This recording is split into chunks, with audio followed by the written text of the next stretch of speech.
Shalom, shalom, Israel. First and foremost, I want to give all honor, glory, and praises unto YAHAWAH, YAHAWASHI, YAHAWASHI, double honors to the elders and apostles of Great Millstone, and shalom to mighty Akim, Wakwathim, who are diligently waiting to be delivered from this battle captivity. This is Brother Kawakub coming at you with another lesson, and today's lesson is going to be more so on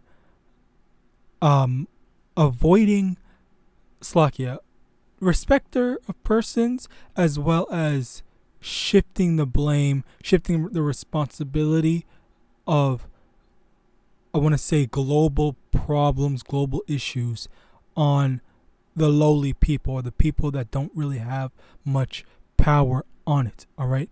And sometimes even the people that are righteous or are just plainly in the right. All right. Now,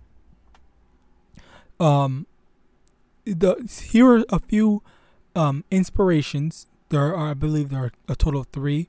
I forgot what I was listening to that made me and think of this. But yes, this character Thanos did actually come to mind when I initially was inspired to do this lesson. And the thing is, me personally, I didn't watch the Marvel movies.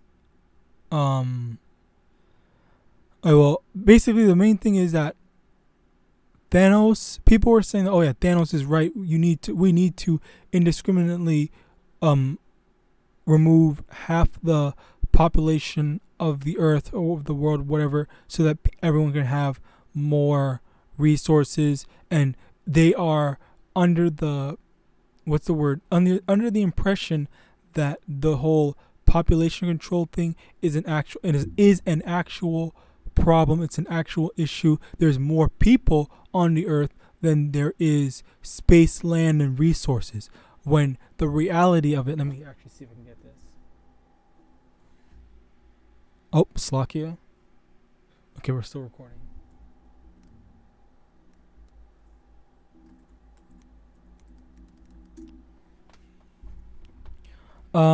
Basically the actuality of it, the reality of this is that the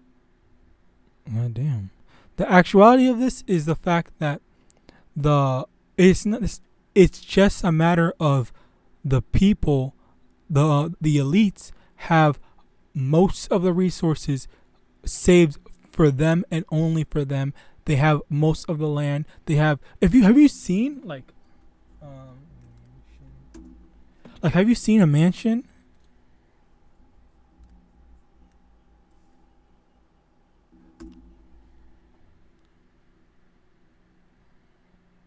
$2.15 million square feet.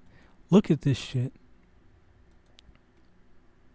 All right, and this is the type of stuff that they are like. This is the norm, actually. Now, obviously, this specifically is not the norm, but these types of gigantic ass mansions where these owners of these mansions have more rooms than they do people that live in it. All right, and then on top of that, you have people living in apartment buildings. All right, sharing a building. All right, and the thing is, like, they are saying, and on top of that, they also have like way more food than the average family has for themselves. All right, on a middle class scale. All right, and like this is the type of stuff that they're saying, and this is why I want to do this lesson, because again, they say that, okay, yeah, Thanos was right. If we indiscriminately killed half the population, okay, obviously there's going to be more poor people or whatever that get taken out, because there's more poor people, and the likelihood of poor people getting killed, all right, is higher than there is the elite, because the elite are just such a small portion of it. All right, so if that was the case, then they try to make it seem like, oh yeah, it's fair, because you never know who's going to you don't know who's going to get it. It could be the elite, or it could not be elite, or it could be that all the elites get to stay in the same position that they're on, and they don't get hurt. They don't get eliminated. All right, and again, like this all, it is like a false sense of, what's the word? A false sense of righteousness, a false sense of fairness, when in actuality, because the elite made this world, because the elite fucked this world up, because the elite are wicked and are whole Slakia, because the elite are withholding resources as well as land, okay, then it causes that illusion that we don't have enough land, resources, whatever, population of the world, okay. And again, it also ties into, these purge movies, okay, because even in these purge movies, the real people that actually benefited from the purge, it was primarily, the rich people, because they just got to do it for sport. And people would say, oh yeah, the purge would actually make a lot of sense. The purge is actually helpful because it would cut down crime by a huge margin and whatnot. All right, but like, again, at the expense of poor people, because they were showing in the purge movies that if you were poor, then you were just likely to get robbed from. Like, there was, I think it was a third or second movie where they took the what's it called, the perspective of a poor family, specifically a poor wife, a poor woman and her daughter, all right, and they just boarded up their door with wood, and then a random dude, not even some SWAT super elitist or whatever, but a random dude just busted their door down and was about to fucking, I don't know if I can say it, but rape them or something like that. Okay, I don't know if I can say it, but whatever, I said it anyway. So it really just goes to show that, like, again, all these solutions are primarily catered to protecting these elites, protecting these rich people. All right. So again, like, it's not, these are not solutions, and it is incredibly funny how all these solutions, quote unquote solutions, that these people say, oh yeah, it's a good solution to this, it's a good solution to that, whatever. But yet the only time that it's a solution is when the poor people are, or the lowly people are suffering the most from it. All right.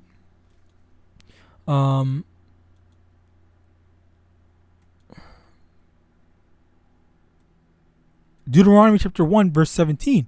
Ye shall not respect persons in judgment, but ye shall hear the small as well as the great. Ye shall not be afraid of the face of man, for the judgment is Yahawah's, and the cause that is too hard for you, bring it unto me, and I will hear it. So right here, it says you cannot respect persons in judgment. You can't just say, okay, yeah, well, the great people, the rich people or whatever, are saying that population control. Oh, fucking Bill Gates is saying population control is a problem. Let me get that.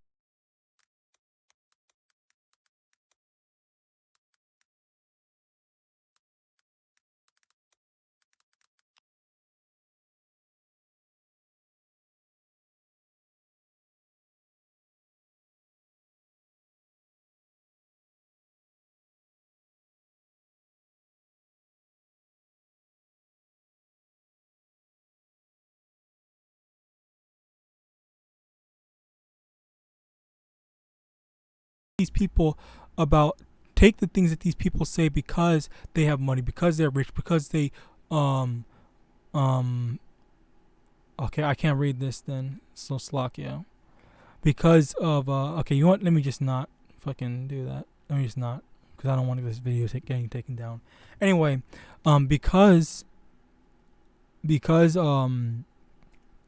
as I was saying, because they're the people that are talking about certain things, or presenting certain arguments as a means of a solution to a problem. Okay, because they speak on it does not mean that they are right. And most of the time, okay, and this was actually brought up with when they took out the in a certain city that I forgot the name of. They said they took away the police, they defunded the police or something like that, and then like there was no authoritative figure in for I think I don't know the Slocky, I don't remember the details, but for the most part they were saying that, okay, if you defund the police, then who's going to enforce the law and enforce that there's going to be no people running up in other people's houses, where people killing each other for no reason, or just doing straight up wickedness to one another. And the thing is, when a lowly person, let's say a common Jake, all right, when a common Jake says, oh yeah, defund the police, fuck the police, blah blah blah, while yes we do, and I will even say I do hate the police, they do kill Jake for no reason, but at the same time you can't just ignore the fact that having police in general, it does enforce what's the word, having law and order, as well as preventing people from just doing whatever they want. All right, and the thing is, these rich people, okay, when they say defund the police, they can hire bodyguards. They can hire multiple bodyguards to protect them and to prevent their houses from getting broken in and stolen from. Okay, and that's why, and that's another thing. Because of that, all right, because of that, these that's why they are so okay with it. And you can also see that with the Purge. If you saw the first Purge movie, a rich family had top of the line security. All right, it was more advanced, more secure than in the second movie, where the woman and her daughter just had wood on her door, and it wasn't gonna do, and it didn't do anything. Okay, just a random common person could do it. But in the first movie, they had to get heavy duty stuff in order to break into their house. All right, so that just shows the duality of it, and shows how, again, things are set in place so that it is more, so that the lowly person is more susceptible to getting destroyed. Okay, is susceptible to getting destroyed, whereas the elite, okay, so-called elite, is more susceptible to getting through it unscathed and bypassing everything.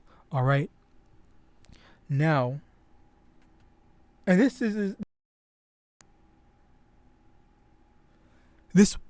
from this is from a perspective of Slovakia. I just lost my train of thought. But anyway, let's move on.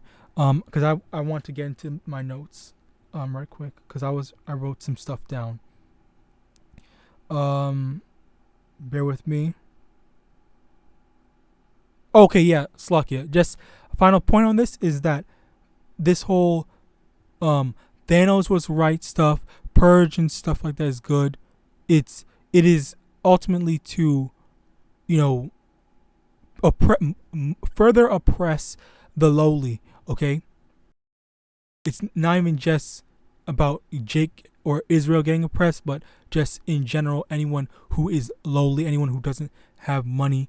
All right, anyone who's not a winner, a so-called winner in this society. All right, so again, this is the reality of it, and it's just a matter of these elites. They want to get richer, even more richer than what they already have. All right, and then like this whole Thanos thing, the whole Thanos thing with the indiscriminately eliminate half the population. Again, I mean, well, I will say that I believe that they did do a better job at trying to portray the good, or the good intentions in it. But again, but at the same time, I want to point out that it is supposed to seem like it was a good thing, when in actuality it is not truly a good thing. Yes, it might seem like, oh yeah, more people got fed, more people got stuff now, but again, please, Yahawadah, you don't forget that the wicked, the elites, they have most of the resources to begin with. All right, and if they were just not and actually managed the resources properly, then he would I'm pretty sure he would not be, thinking the way he is, or he would probably find another way. Or if it was in the comments, he would just do it. He would have just done it for fun. Okay. Anyway, moving on. I want to talk about 2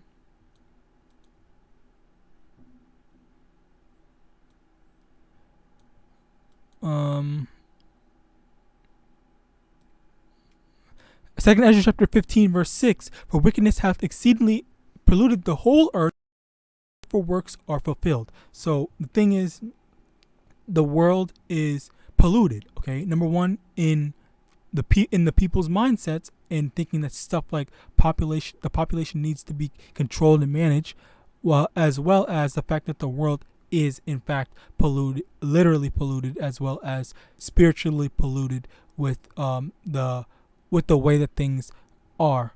All right, with the wicked being in rule. All right, so let me once again. There was another thing that I wanted to talk about, which was when you are, because for me, I once was speaking to someone. Okay, so there was this person that I had gotten mad at, and basically they were going off, they were doing stuff wrong. I got angry. I said, why are you doing X, Y, and Z?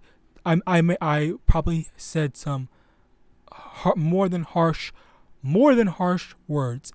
At the end of the day, I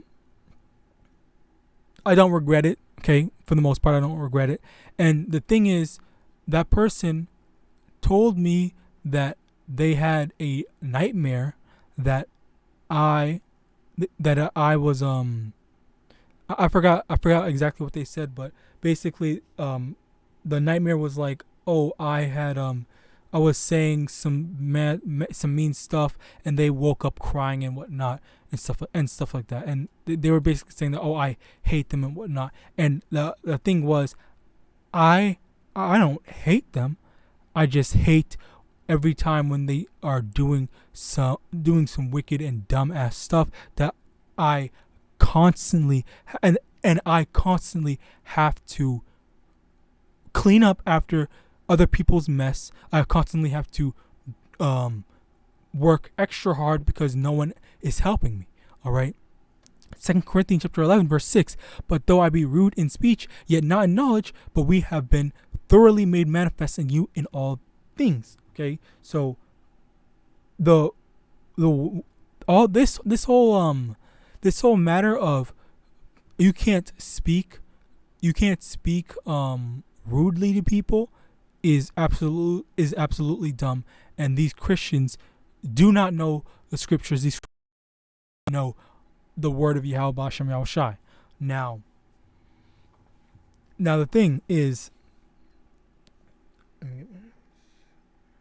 Slakia, the thing is that when there is an interaction and you see someone is mad and yelling at someone else, okay, the first thing that most people do, Babylonians do, is they get mad at the person that's yelling rather than trying to understand or hear or learn the situation.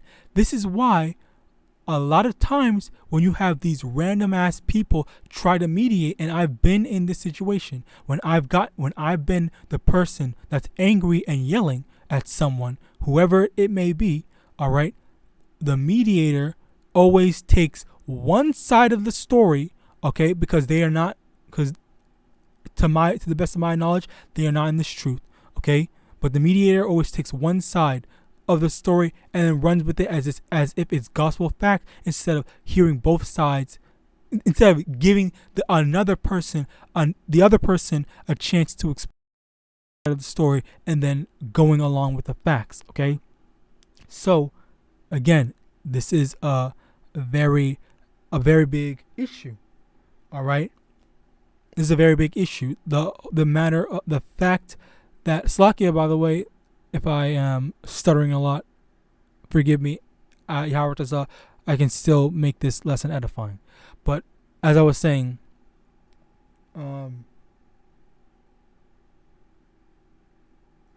okay, so the thing is, we as being in this truth, we should be we should do things properly and in order. Okay. Acts chapter 10 verse 34. Then Peter opened his mouth and said, of a truth I perceive that Yahweh is no respecter of persons. Okay. And in Deuteronomy chapter 1 verse 17, ye shall not respect persons in judgment. So when we are trying to establish, what's going on, establish who's in the right, who's in the wrong, we are not supposed to be saying, okay, this person is doing this, so they must be right, or this person is rich, then they must be right. No, we should be hearing the matter and trying to understand it at its base value. Okay. Now, the problem is that this is a common trend, not only in smaller cases like this, but also in bigger cases like the whole wipe away the population and the purge stuff. Okay, instead of going to the root of the problem, people, primarily Babylonians, they just like to take things at face value and try to build a solution around the face value thing of there is not enough food, so we need to eliminate people. That is the most extreme fucking solution to a problem that I've ever heard in my life. Okay, like I am like, that is actually a straight up evil thing to say, that because there's not enough food, we need to kill a majority of people in order for there to be enough food for people to survive. Holy shit, that's actually wrong. That is actually evil. Like, that is absolutely insane. Ezekiel chapter 18 verse 23.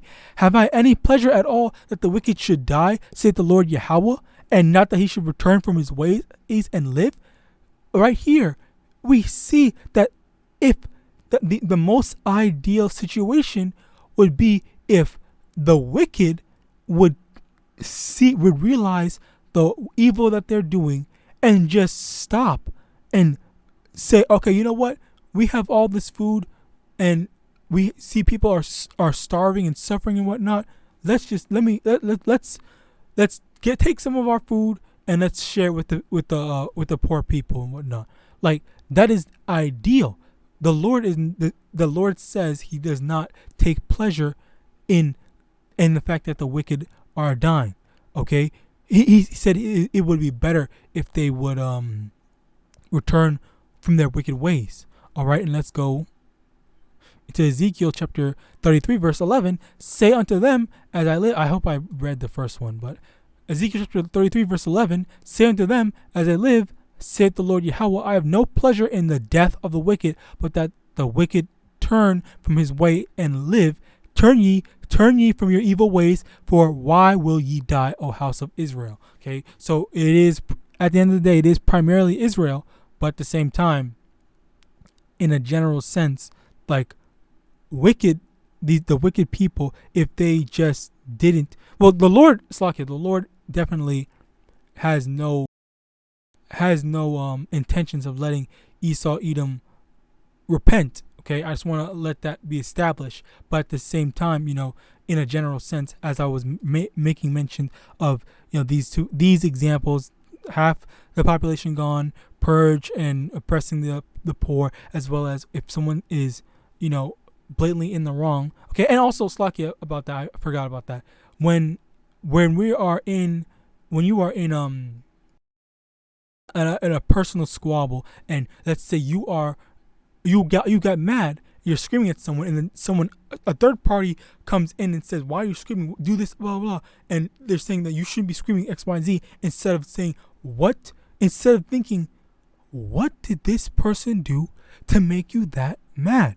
Okay, and again, like that is a question that does not get asked as often as enough as it should, because the immediate thing, like someone, I'm telling you right now, someone could have kicked your 1-year-old child, okay, and then you could be yelling obscenities, screaming profanity, whatever, at that person, and people will still get on you and be mad at you for screaming and getting angry at someone else, and when that person could probably have killed a baby.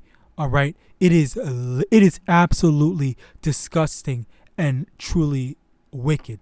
All right, and that is the mindset of Babylon that needs to change. The conclusion of this is the fact that these Babylonians, and honestly, if it applies to you, you better change. You better change yourself as well. All right, just because someone is being mad, someone is being rude, someone's saying things or screaming or whatever, you cannot automatically assume that they are in the wrong. Okay, and I was taught this when I was younger. Whenever I would get mad, okay, people would always say, or specifically my mom would always say, you need to stop getting mad, because as an angry black man, people are going to look and blame you first and foremost, regardless of if you are in the right or in the wrong. All right, and again, while I am going to try to be mindful of that, it still does not change the fact that that whole matter of getting mad at the person that's angry first before understanding the situation is flat out a wrong thing to do. But with that, I hope this lesson was edifying. I want to give all honor, glory, YAHAWAH, BaHashem, YAHAWASHI, BaHashem RICANS, double honors to the elders and apostles of Great Millstone. And with that, I want to say Shalom.